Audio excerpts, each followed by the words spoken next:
माघ मास के सूर्य को त्वष्टा सूर्य कहते हैं। आइए त्वष्टा सूर्य का ध्यान करते हैं।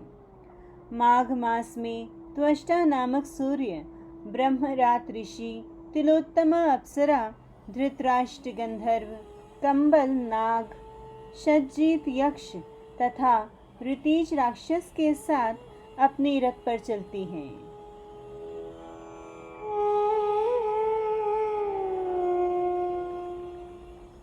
वे शिष्टों द्वारा सेवित नाना शिल्पों के आविष्कर्ता, विविध धातुमय प्रभाकर भगवान त्वष्टा मेरा शुभ करें।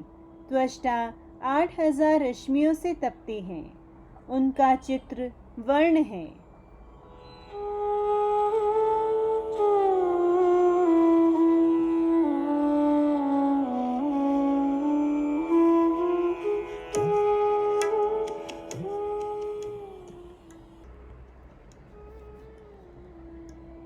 गंगा आदित्य का महात्म्य।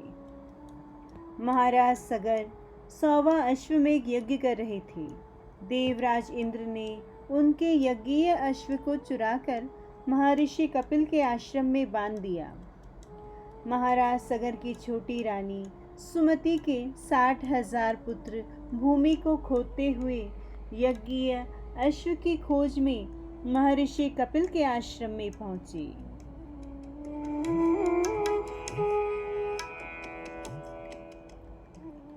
वहां अश्व चरता हुआ दिखाई पड़ा। वे महर्षि को चोर समझकर उन्हें मारने दौड़े। सगर पुत्रों का दुर्भाग्य ही उन्हें यहाँ ले आया था। भगवान कपिल की क्रोधाग्नि की तीव्र ज्वाला में सब के सब जलकर भस्म हो गए।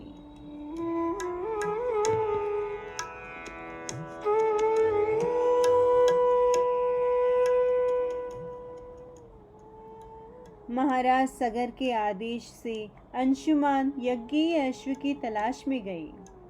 उन्हें रास्ते में ही अपने पूर्वजों के भस्म होने का समाचार देवऋषि नारद से प्राप्त हुआ। वे भगवान कपिल के आश्रम में जाकर उनकी आज्ञा से अश्व लाए और महाराज सगर का यज्ञ पूरा हुआ।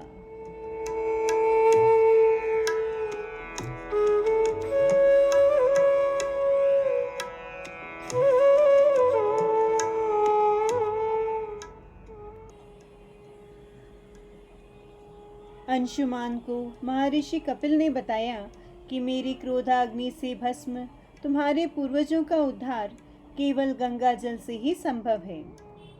महाराज अंशुमान और उनके पुत्र दिलीप दोनों ने गंगा जी को पृथ्वी पर उतारने का अथक प्रयत्न किया, परंतु सफल न हुए। दिलीप के पुत्र भगीरथ ने पिता और पितामह के उद्देश्य को सफल करने का प्रण किया और शुरू हुआ भगीरथ प्रयत्न।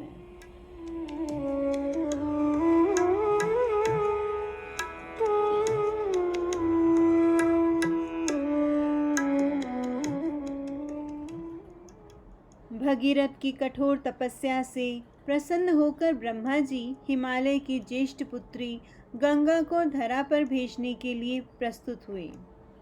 भगीरथ ने पुनः गंगा जी को धारण करने के लिए भगवान शंकर की कठोर तपस्या करके उनकी स्वीकृति प्राप्त की। उन्होंने अपनी जटाओं में गंगा जी को धारण कर लिया। गंगा पूरे 1 वर्ष तक शिव जी की जटाओं में चक्कर लगाती रही और निकलने का मार्ग न पा सकी। भगीरथ की प्रार्थना पर शंकर जी ने गंगा जी को छोड़ दिया और उनकी 7 धाराएं हो गई।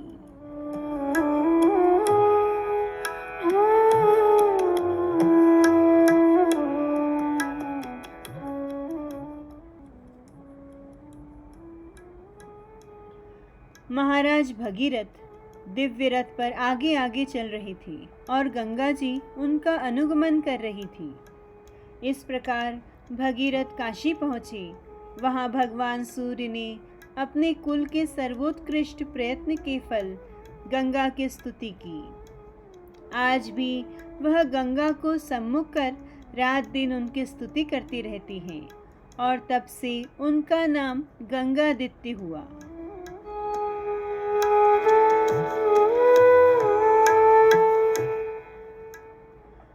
उनके दर्शन मात्र से मनुष्य शुद्ध हो जाता है। गंगादित्य का दर्शन करने वाले न दुर्गति को प्राप्त होते हैं और न ही रोगाक्रांत ही होते हैं। गंगादित्य का मंदिर वाराणसी के ललिता घाट पर स्थित है।